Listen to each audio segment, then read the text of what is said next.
Rise and grind, everybody. Just taking a little walk this morning by Bay Ridge, right by the Verizona Bridge. This is a bridge that crosses over from Brooklyn, New York to Staten Island, which is also a part of New York City. Next time you're around the Brooklyn, New York area in New York City, check it out. You know, take the bus or something to pass over from the Verizona towards Staten Island, which sometimes we forget about.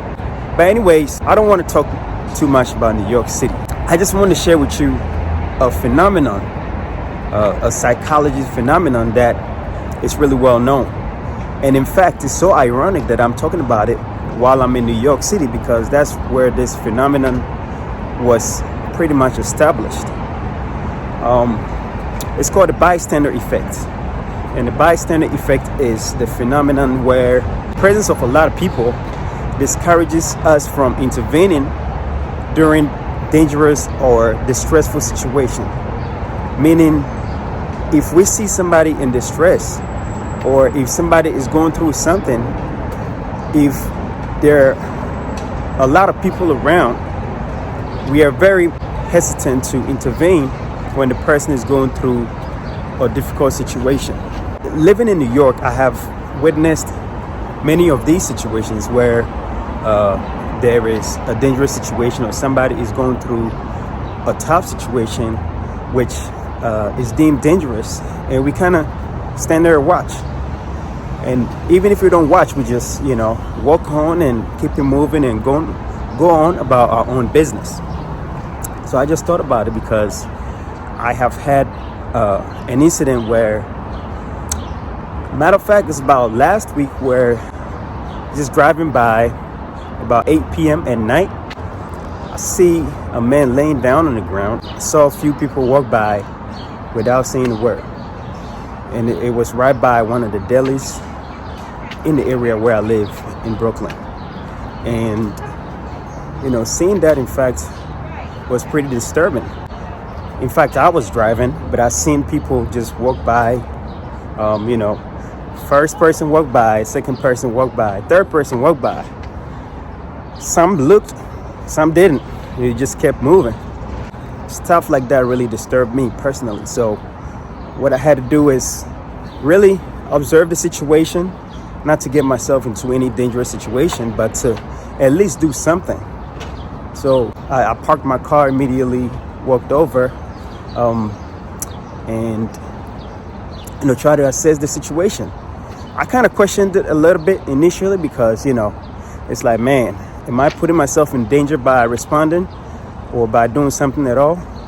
But I had to. Just my inner instinct was like, man, I got to do something. So then I walked over, went into the store, into the deli, to talk to the man that's a cashier in the deli, which is a bodega. If you live in New York, you've been in New York, you know those corner stores that you normally go to for, little snacks and stuff like that. So, yeah, here's the bridge. Pretty amazing. Very nice. Yeah, there's a very nice site attraction. It's pretty good. If you take a walk by the shore, it's a beautiful view. But anyways, back to my story. So I walked into the store to talk to the cashier at the deli, and his response was like, no, I haven't seen anything. I'm like, yeah, there's a man laying down on the ground. He looks motionless. Matter of fact, looks unconscious. But I just want to know what's going on. Like, do you know anything? So I actually, in fact, approached the man, looked at him on the ground, and thankfully, thank God, he was breathing. So I figured, it must be something. It must be something. So I just proceeded. How you doing? So I just really proceeded to really assess the situation and see what I could do. Approached the man, made sure that he was fine, and luckily he was breathing. He was breathing just fine. But then I still, wanted to do something, because I figured he may not be in the best position at the time. So immediately I called 911 to say, hey, I'm driving by, I'm seeing a man laying on the ground. He looks unconscious, and I don't know what kind of treatment or what kind of intervention he might need.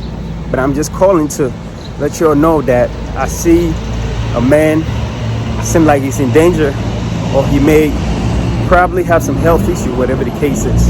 He didn't look homeless. He looked like a regular person that is just on the side of the street. So I was very concerned. He had a bunch of keys and everything. I figured he probably is a superintendent in one of the apartment buildings around the area. So by me doing that, it's just me showing my human part in caring for a person, a random person I don't even know. And it's a very good thing to do. That bystander effect thing is really causing so much. It's really causing us so much danger and so much violence that goes on around the country. And in fact, we all heard the news about Jordan Neely, who fortunately was choked to death on a subway train. And in fact, these kind of situations happen a lot, where we see something on the train, but we don't do anything, right? We all know that we always say, if you see something, say something. But it's not necessarily the case, because we go by the bystander effect. Because if there are hundreds of people or 10 people around the situation, what do we think? Oh, the other person is going to help. Or I don't want to put myself in danger because I may, I'll be the one in danger to respond. However, I think it's really, really important to, respond in situations like that, so that, we can be a caring person. We can be human for once. So I just really wanted to say that sometimes, regardless of what the case might be, we just got to do something. The little you could do is to take your phone and dial 911 for whoever is for law enforcement to take over, right? That's the best you can do, is to do your part by making a phone call and to remove yourself from the situation, because that's the best you could do. Especially if you feel a danger, next time it could be you. It could be you that needs the help. If you think about it that way, I'm sure it's gonna trigger you to take some kind of action. And as we know in the Bible, the Good Samaritan that didn't know this man out of nowhere, but he acted and took care of this man. We all can be a Good Samaritan for random people we don't know. We have to extend love and care for ourselves as human. And that's all I got for you today. I hope you find it to be helpful. Share, stay grinding, and catch you later.